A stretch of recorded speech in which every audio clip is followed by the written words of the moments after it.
So students, we have already discussed about the exhaustible and inexhaustible natural resources. Now today we will be discussing about the fossil fuels in details. So first of all, we will start with coal. As you all know that coal is generally black or brownish black in color, and depending on its carbon content, that is how much carbon it has, so depending on its carbon content, coal can be grouped into different types. So number one is anthracite. So how are you finding out the different types of coal? By taking in account of the amount of carbon that is present in that type of coal. So there is a percentage of carbon that is present, by which we can categorize coal into different types. Number one is anthracite, which contains about 86% of carbon. Okay, and this is the highest grade of coal, which is a very good quality and is used for heating. So which is the best quality and this is the highest grade quality of coal is anthracite, which contains how much percentage of carbon is 86. Okay, now second type is bituminous coal, which contains about 70 to 86% of the carbon, and it is mainly used for power generation. Okay, and for also manufacturing another fuel which is called coke. Okay, so one part is anthracite, one type which contains 86% carbon. Second type is another type which contains 70 to 86% carbon, used for power generation and is also used for manufacturing coke, which is another fuel. And the third one is lignite. Which is contain about 60 to 70% carbon, which is a lower grade coal and is used for power generation. So what we have discussed now, the three types of coal, that is anthracite, bituminous and lignite. How these are categorized? These are categorized on the basis of carbon content of the coal. So we can see here the coal is processed. When I further process the coal, then we get coke, which is a very hard and dry fuel. How this is produced? By heating the bituminous coal at high temperature in the absence of air. When bituminous coal is heated at high temperature in the absence of air, then what we get is coke, which is a hard dry fuel. It contains high carbon. It is used as a fuel and also in the manufacturing of steel. Okay, so this, how we get this? We get this by processing of coal. Which type of coal? Bituminous coal. How? By heating it in high temperature in the absence of air. Similarly, we get coal tar, which is a thick, black and opaque fluid, and it is obtained by the process of manufacturing of coke. When coke is manufactured, it is obtained as the byproduct. Okay. During the process of manufacturing of coke, we get something as byproduct extra. Okay, so this byproduct is called coal tar. Byproduct in the manufacturing of coke, what we get is coal tar. And how it looks? It is thick, black and opaque fluid. So where it is used? In anti-dandruff shampoos, in the perfumes, in the soap and also in the ointments. Okay. So how do you get the coal tar? We get it as a byproduct while manufacturing coke. Next is coal gas, which is also a byproduct while manufacturing coke. We get this coal gas also during the manufacturing of the coke. How coke is manufactured? By heating bituminous coal at high temperature in the absence of air. So during this process of making coal, we get the two byproducts. One is coke.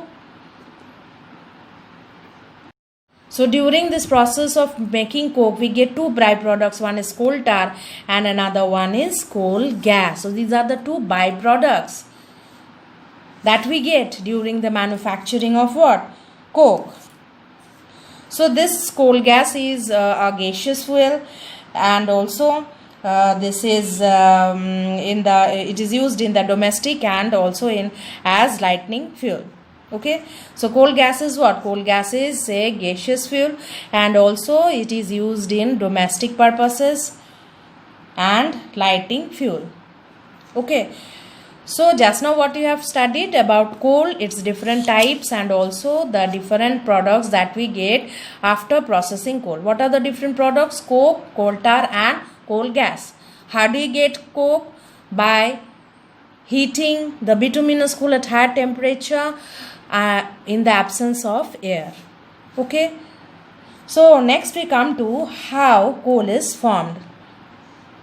As you can see here in this image, you can see here this is a place where trees and other plants that grew in the swampy areas about 300 to 400 million years ago, they died and their remains got buried in the swampy soil. Then these were covered by sediments like mud and sand. So many trees and other plants were dead, and about 300 to 400 million years ago, they were just buried under the soil, and then this remains, they were buried under the soil and they were covered by the layers of sediments like mud and sand. So now what happened? When they are buried in low oxygen conditions, the buried plant material form a dark brown material called what? Peat. So there are low oxygen under the soil, and this buried plant material formed what? Dark brown material called what? Peat. So then more and more deposits were there.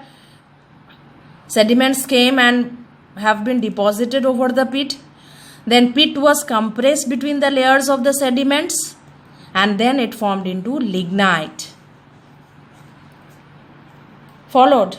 Is it clear? So after these plants, after their death, they are covered by the sediments. Now they form what? Peat. Then in low oxygen condition, they form what? Peat. And then gradually more and more sediments got deposited over the peat. Then peat was compressed between the two layers, then form what? Lignite. Then further and further compression occurred, and this resulted in the formation of bituminous coal.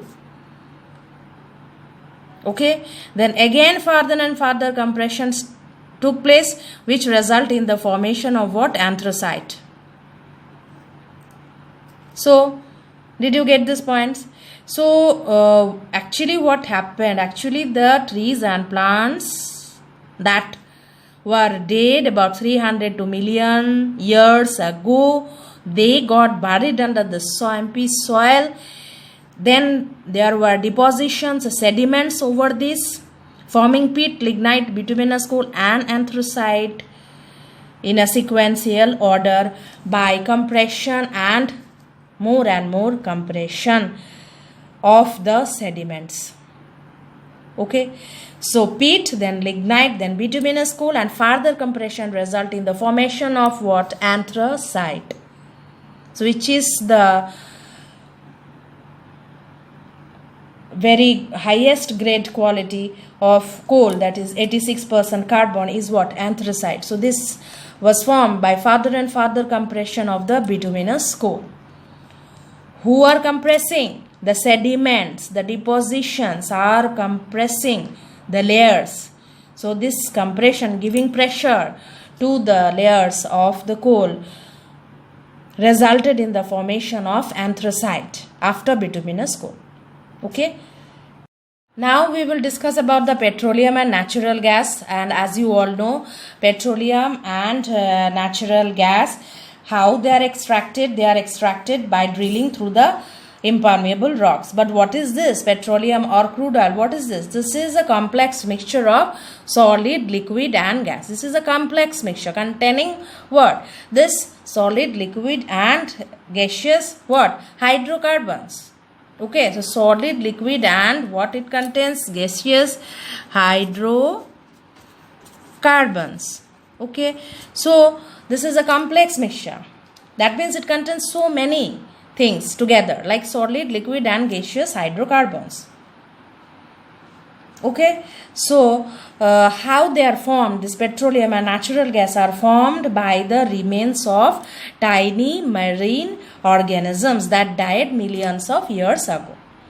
Like the formation of the coal, where we have seen that plants and trees died millions of years ago and then deposition of sediments occurred, then we got the coal. Similarly, for the petroleum and natural gas, tiny marine organisms died, and this died millions of years ago, and this way we got the petroleum and natural gas. This petroleum is not formed by large land animals like dinosaurs. This was mainly formed by the decay or the decomposition of the tiny marine organisms. Organisms that live in the sea are called what? Marine organisms. So they died, and today we are getting what? The petroleum, not from the dinosaurs. Okay. So now I'll show you how this petroleum is formed. As you can see here, tiny marine organism died and settled on the ocean floor. This is the ocean water, and you can see the ocean floor. And so many marine organism died and they are settled on the floor, on the bed of the ocean. Okay.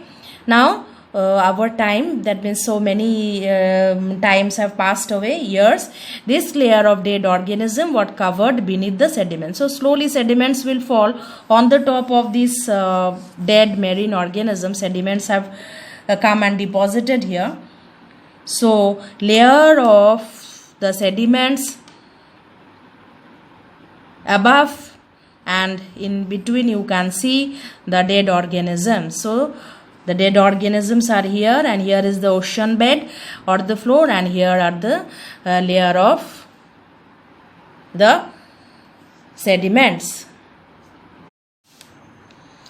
Now you can see the enormous heat and pressure transform these remains to petroleum and natural gas. There is immense heat and pressure, and this have transformed this organism into the petroleum and natural gas. How? By giving pressure and heat. There is enormous heat and pressure here. So this has converted these organisms, the dead one, into the petroleum and natural gas. See here step number 4. Rising through porous rocks such as sandstone, petroleum and natural gas reached a layer of impermeable rock and were trapped below it. So these rise through the porous rock. Porous means with the holes, which can allow the substances to flow or pass across it. So these porous rocks are with holes. So they allowed the flow. So they are rising through the porous rock, such as what type of rock? Like sandstone. This petroleum and natural gas reached a layer of this impermeable rock, which does not allow substances to pass from one layer to the other, and they are trapped below this region. They will not cross this impermeable rock, and they are trapped below this region of impermeable rock. So this is the formation of petroleum and natural gas. So first step is the death of the tiny microorganisms, marine organisms, and second is the deposition of the layers above this dead organisms, and then due to enormous heat and pressure they have converted into petroleum and natural gas, which rise through the porous rock and are trapped below the impermeable rock, which does not allow anything to flow through it. Okay. So now I will discuss about the extraction of the petroleum oil and also about the refining. So petroleum and natural gas are extracted by how? By drilling through the impermeable rocks. Just now I told that they are deposited under the impermeable layer. So impermeable rocks are to be drilled through so that we can get the petroleum. Then this petroleum is separated into useful substances by the process of what? Refining. By refining we get the different useful substances from the petroleum. And where this refining is done? This refining is done in oil refineries.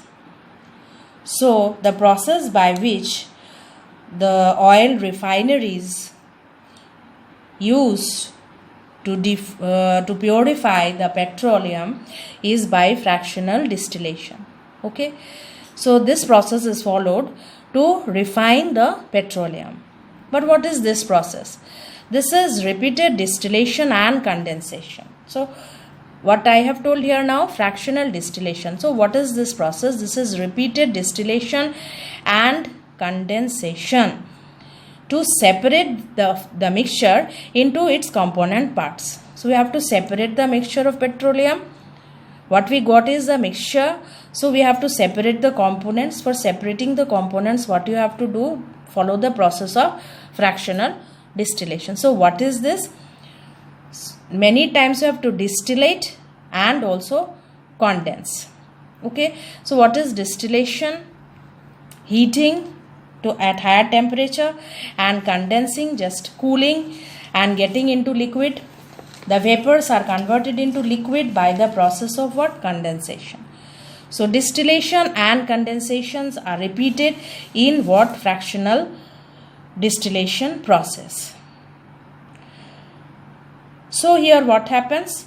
The mixture is heated and vaporized, vapors are cooled, and we get the components. So what is the principle behind it?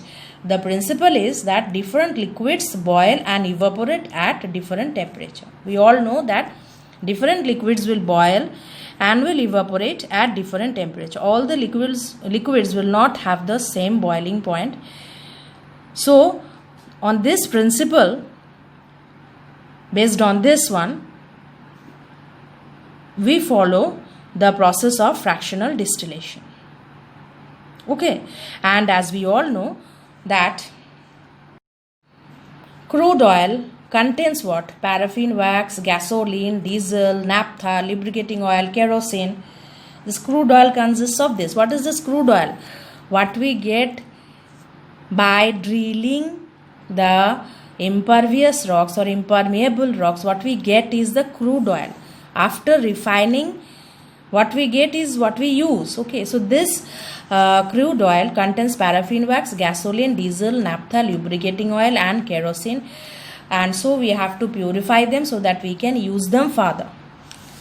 So when fractional distillation is followed, the machine that is used is fractionating column. There is a fractionating column, so that is used in the refineries where fractional distillation of this crude oil is done. So here what happens in the fractional distillation column? The vapors of petroleum will rise inside the column. They will cool and condense at different heights, and obviously depending on their boiling point. Just now I told that different liquids will boil at different points. So depending on their boiling points, they will be collected in different trays where they condense. And whatever is uncondensed, whichever is not cooled into liquid, so uncondensed hydrocarbons like the gas, petroleum gas, will have to pass out from the column. So this refining process is what? Is the fractional distillation of petroleum. So here what we can see, the highest boiling point, those liquid that is having the highest boiling point will condense in the lower part of the column, and those liquid that is having the low boiling point will condense at the higher part of the column. Just focus on this part. Highest boiling point, the liquid is formed by condensation in the lower part of the column, and with low boiling point, the condensation takes place in the higher part of the fractionating column. Okay, so now we come to the image of the fractional column or fractionating column that will show the different products of petroleum refining. As all of you can see here, I think you can see in this image, this is the crude oil that goes here and at high temperature is boiled. Then these are the collecting trays, as we can see. So when this vapors go up, they are collected at different trays, they are condensed and collected at different trays, and they are taken out respectively at each region where they condense. Okay, so as you can see here, crude oil goes here. This is a boiler where it is given high temperature to boil, and then you can see it goes, and then just condensation will start, and these are the trays where they are collected. So here, as you can see, this is fuel oil for power station and ship. So the first what we get is fuel oil for power station and ship. Then we get diesel, which is used in heavy motor vehicles and generators. Then we are going up, kerosene, used as fuel in lamps and stoves, jet fuel also. And then we get petrol, which is used as a fuel in automobiles, in dry cleaning, and various chemicals. You know about petrol also. And high above you can see here, which are the uncondensed gas which goes outside. This is petroleum gas, which is used as a domestic fuel in its liquefied form, that is LPG. Okay, and below you can see this is lubricating oil, which will contain what? Oil for lubrication, paraffin wax like used in candles, ointments, Vaseline, and asphalt used for making the roads. Okay, so what are all these? These are the products that we get while refining the petroleum. And here what is the main principle is used. Just now I told that different liquids will boil and evaporate at different temperature. This principle is used to fractionally distillate the petroleum to get the different products. So when the crude oil is given high temperature, starts boiling and then evaporating, vaporizing to condense, and then after condensing, this collecting trays will collect those, and from there we are getting different products from the petroleum for different purposes. Now the uses of natural gas, you all know natural gas consists mainly of methane. So it has different uses, like here for electricity generation, used as a fuel, as a CNG in the automobiles, compressed natural gas. So it is more environment friendly than the petrol or diesel. It is also used as domestic fuel and is also transported to houses via the gas pipeline. CNGs, like in the fuel of the automobile, CNG can be used. Also this natural gas can be supplied through pipelines at home to work as domestic fuel. This is also used for the production of ammonia, production of hydrogen, and also in the manufacturing of steel, glass, plastics, and any other products. Okay, now we come to the limitation. Natural gases are having limited availability, and also they are one of the most important cause of air pollution. Why these are of limited availability? Because this will take a lot of time to form, because fossil fuels take millions of years to form. Just now we have studied about coal and petroleum, that they are formed due to the burying of the dead and decayed organisms like trees and the marine organisms under the soil, and also the marine organism in the floor of the sea, to get this type of product. So it will take a lot of time, millions of years to form. So they are of limited availability. And if we run out of the existing stock of the fuels now, so we will not get this resources very soon. It is impossible to regenerate very quickly. And these are also one of the important cause of air pollution, because the burning of the fossil fuels will generate what? Carbon monoxide, which is produced by incomplete combustion of the fossil fuels. When there is incomplete combustion of the fossil fuels, then we get what? Carbon monoxide, and this can lead to death of an individual. Then we can get carbon dioxide also, due to the large use of the fossil fuels. We can get the carbon dioxide levels of the atmosphere can increase, and this will increase the temperature of the earth, this carbon dioxide elimination while burning the fossil fuels will increase the temperature of the earth, leading to global warming.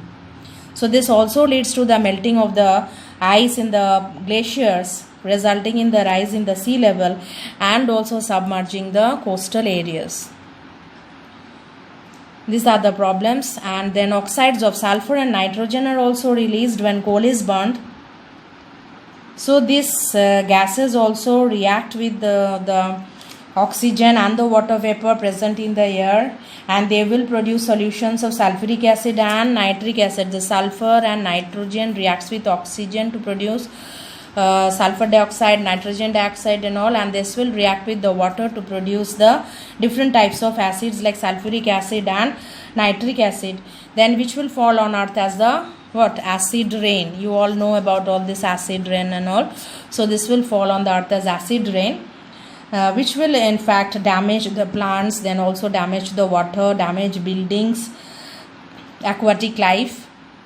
So this is very harmful also. And the burning of the fossil fuel will also produce soot particles, which is the particles that we get after burning the fossil fuels such as coal and petroleum. So when these particles enter our body, we can have breathing problems, we can have coughing, sneezing and also respiratory tract infections with a lot of irritation inside the respiratory tract, because these are the particles. So small dust particles like black particles are called the soot particles, which are generated while fossil fuel is burnt. So now you can see the limitations that fossil fuel is having limited availability, and also they are the main cause of air pollution by releasing different types of harmful gases like carbon monoxide, carbon dioxide, oxide of sulfur and nitrogen, and also the particles like the soot particles. Right. Now, so how to conserve the fossil fuels? This is a very important part. You have to conserve the fossil fuels because these are of limited availability, and if we use it at random, this whole resource will be exhausted. So how to use? We have to use judiciously. Proper use without any loss of these fuels have to be taken care of. So judicious use of these existing resources are to be done, and instead of using the fossil fuel, you can use the alternate sources of energy like the wind energy, like the solar energy, tidal energy, nuclear energy. Okay, so alternative sources of energy can be used so that the limited availability, which is the main concern of the fossil fuel, is slightly reduced. So we should always think of judicious use, and also we should think of the alternative sources of energy so that these reserves of the natural resources are not disturbed. So nowadays biofuels are also obtained from renewable biological sources. Okay, so biofuel, from the name only you can understand that these are coming from where? From the living organisms like the crops and the animal waste. Okay, so this can also be replaced, or instead of that, instead of this fossil fuel, we can use these biofuels that is obtained from the crops and the animal waste. So what are the examples of the biofuels? Like ethanol, methanol, biodiesel are examples of the biofuels which can be used instead of using the fossil fuels.